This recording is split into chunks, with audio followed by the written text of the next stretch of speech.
ಕಣ್ಣಿಗೆ ಮಕ್ಕಳಿಗೆ ಬಟ್ಟೆ ಕಟ್ಟಿಬಿಟ್ರೆ ಏನು ಬೇಕಾದರೂ ಓದುತ್ತಾರೆ, ಏನು ಬೇಕಾದರೂ ತೋರಿಸ್ತಾರೆ, ಜೊತೆಗೆ ಹೇಗೆ ಬೇಕಾದರೂ ಕೂಡ ತಮ್ಮ ಶಕ್ತಿ ಪ್ರದರ್ಶನ ಮಾಡ್ತಾರೆ. ಅರೆ ಮಕ್ಕಳ ಕಣ್ಣಿಗೆ ಬಟ್ಟೆ ಕಟ್ಟಿದ್ರೆ ಅದು ಹೆಂಗೆ ಓದ್ತಾರೆ, ಅದು ಹೆಂಗೆ ಬರೀತಾರೆ, ಅದು ಯಾವ ಶಕ್ತಿ ಅಂತ ಯೋಚನೆ ಮಾಡ್ತಾ ಇದ್ದೀರಾ? ಆ ಕುರಿತ ಒಂದು ರಿಪೋರ್ಟ್ ಇದೆ, ಬನ್ನಿ ನೋಡ್ಕೊಂಡು ಬರೋಣ.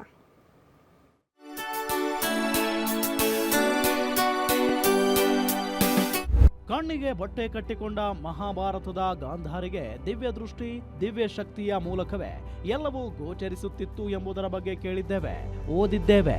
ಇದೇ ಮಾದರಿಯಲ್ಲಿ ಮಂಗಳೂರಿನ ಗೋಕುಲ ಧಾಮ ಶಾಲೆಯಿಂದ ಮಕ್ಕಳಿಗೆ ಗಾಂಧಾರ ಚೇತನ ವಿದ್ಯೆಯನ್ನ ಕಲಿಸಲಾಗುತ್ತಿದೆ. ಹೌದು, 10 ಮಕ್ಕಳು ತಾವು ಕಣ್ಣಿಗೆ ಬಟ್ಟೆ ಕಟ್ಟಿಕೊಂಡು ಓದುವುದು, ಬರೆಯುವುದು, ಬಣ್ಣಗಳನ್ನ ಪತ್ತೆ ಹಚ್ಚೋದು, ಚಿತ್ರಗಳಿಗೆ ಬಣ್ಣ ಹಚ್ಚೋದು, ನೋಟು, ಮುಖಬೆಲೆಯನ್ನ ನಿಖರವಾಗಿ ಹೇಳೋದು, ಸೈಕಲ್, ಚೆಸ್ ಆಡುವುದರ ಮೂಲಕ ಎಲ್ಲರ ಗಮನ ಸೆಳೆದಿದ್ದಾರೆ.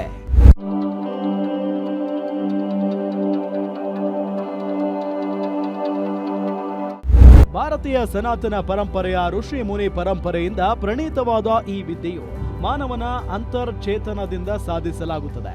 ಶ್ರೀ ಗೋಕುಲ ಧಾಮದಿಂದ ಪ್ರಾಚೀನ ಗಾಂಧಾರ ಕಲೆಯನ್ನ ಉಳಿಸಬೇಕು ಎಂಬ ಕಾರಣದಿಂದ ಮಕ್ಕಳಿಗೆ ಕಲಿಸುತ್ತಿದ್ದಾರೆ. 31 ಇಯರ್ಸಲ್ಲಿ ನನ್ನ MA ಎಕ್ಸಾಮ್ ಬರೆಯುವಾಗ ನಾನು ಆ್ಯಕ್ಚುಲಿ ಎಕ್ಸಾಮ್ಗೆ ಓದೇ ಇರಲಿಲ್ಲ. ಸೊ ನಾನು ಇನ್ನೊಂದು ಪರ್ಸ್ನಲ್ ಪ್ರಾಬ್ಲಮ್ ಕೇರಳದಲ್ಲಿದ್ದೆ, ಅಲ್ಲಿಂದ ಬಂದು ಸಂಡೇ ಒಂದೇ ದಿವಸ ನನಗೆ ಟೈಮ್ ಇದ್ದದ್ದು. ಸೊ ಮಂಡೇ ಎಕ್ಸಾಮ್, ನಾನು ಸಂಡೇ ಖಾಲಿ ಪೇಜ್ ಮಾತ್ರ ತಿರುಗಿಸಿ ಹೋಗಿದ್ದೆ. ಬಟ್ ನಂಗೆ ಅಲ್ಲಿ ಎಂತ ಬರೀಲಿಕ್ಕಿಲ್ಲ. ನನಗೊಂದು ಕ್ವಶನ್ ಪೇಪರ್ ಸಿಕ್ಕಿದ್ರೆ ನೆಕ್ಸ್ಟ್ ಇಯರ್ಗೆ ಈಸಿ ಆಗುತ್ತೆ ಅಂತೇಳಿ ನಾನು ಅವತ್ತು ಎಕ್ಸಾಮ್ ಅಟೆಂಡ್ ಆಗಲಿಕ್ಕೆ ಹೋದಳು. ಹಾಗೆ ಹೋಗುವಾಗ ನಾನು ಎಂತ ಗೊತ್ತಿರಲಿ ಹೀಗೆ ಕಣ್ಮುಚ್ಚಿ ಹೀಗೆ ಮಾಡ್ತಾ ಇದ್ದೇನೆ, ನನಗೆ ಫುಲ್ ಶೀಟ್, ನಾನೇನು ಮಗ್ಚಿದ್ದ ಶೀಟ್ ಅದು ಫುಲ್ ಕಣ್ಮುಂದೆ ಬರಲಿಕ್ಕೆ ಸ್ಟಾರ್ಟ್ ಆಯಿತು. ಆವಾಗ ನನಗೆ ಇದು ಈ ವಿದ್ಯೆ ಕರಗತ ಮಾಡಲು ವಿದ್ಯಾರ್ಥಿಗಳಿಗೆ ಧ್ಯಾನ, ಅಗ್ನಿಹೋತ್ರಗಳನ್ನು ಕಲಿಸಲಾಗುತ್ತದೆ. ಜೊತೆಗೆ ಸುಪ್ತ ಮನಸ್ಸು ಜಾಗೃತಿಗೊಳಿಸಿ ಚಿತ್ ಶಕ್ತಿ ವೃದ್ಧಿಸಿಕೊಳ್ಳಲಾಗುತ್ತದೆ. ಈ ಮೂಲಕ ಮೂರನೇ ಕಣ್ಣನ್ನ ತೆರೆಸುವ, ಇಂದ್ರಿಯಗಳನ್ನ ಸದಾ ಜಾಗೃತ ಸ್ಥಿತಿಯಲ್ಲಿ ಇಟ್ಟುಕೊಂಡಿರುವ ಅಂತಹ ಪ್ರಜ್ಞೆಯನ್ನ ಎಚ್ಚರಗೊಳಿಸುವ ಮೂಲಕ ನಮಗೆ ಗೊತ್ತಿಲ್ಲದೆ ನಮ್ಮಲ್ಲಿ ಅಡಕವಾಗಿರುವ ಶಕ್ತಿಯನ್ನ ಹೊರಕ್ಕೆ ತರಲಾಗುತ್ತದೆ. ಈ ವಿದ್ಯೆಯನ್ನ ಕಲಿತ ಮಕ್ಕಳು ಲವಲವಿಕೆಯಿಂದಿರುತ್ತಾರೆ. ಓದಿನಲ್ಲಿ ಆಸಕ್ತಿ ಹೆಚ್ಚಾಗುತ್ತದೆ, ನೆನಪಿನ ಶಕ್ತಿ ವೃದ್ಧಿಸುತ್ತದೆ, ಅವರ ಸುಪ್ತ ಮನಸ್ಸು ಜಾಗೃತಗೊಳ್ಳುತ್ತದೆ, ಅಂಜಿಕೆ ಸ್ವಭಾವ ಕಡಿಮೆಯಾಗುತ್ತದೆ ಎನ್ನುತ್ತಾರೆ ಪೋಷಕರು. ನನ್ನ ಮಗ ಈ ವಿದ್ಯೆಯನ್ನು 2 ವರ್ಷದಿಂದ ಕಲಿತಿದ್ದಾನೆ. ಈ ವಿದ್ಯೆಗೆ ಹಾಕಿದಾಗ ಅವನೆಷ್ಟು ಚೇಂಜಸ್ ಆಗಿದ್ದಾನಕ್ಕೆ ಅಂತ ಹೇಳೋದಕ್ಕಿಂತ ಅವನಿಂದ ನಾವೆಷ್ಟು ಚೇಂಜಸ್ ಆಗಿದ್ದೇವೆ, ಅವನು ನಮ್ಮನ್ನೆಷ್ಟು ಚೇಂಜಸ್ ಮಾಡಿದ್ದೇವೆ, ನಮ್ಮನ್ನೆಷ್ಟು ಪರಿವರ್ತನೆ ಮಾಡಿದ್ದಾನೆ ಅಂತ ಕನ್ಸಿಡರ್ ಆಗ್ತದೆ ಸರ್.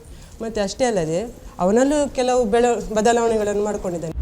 ಒಟ್ಟಿನಲ್ಲಿ ಭಾರತೀಯ ಸನಾತನ ಋಷಿ ಪರಂಪರೆಯಿಂದ ಪ್ರಣೀತವಾದ ಅಂತರ್ಚೇತನ ವಿದ್ಯೆ ಎಲ್ಲರನ್ನೂ ನಿಬ್ಬೆರಗಾಗಿಸಿದೆ.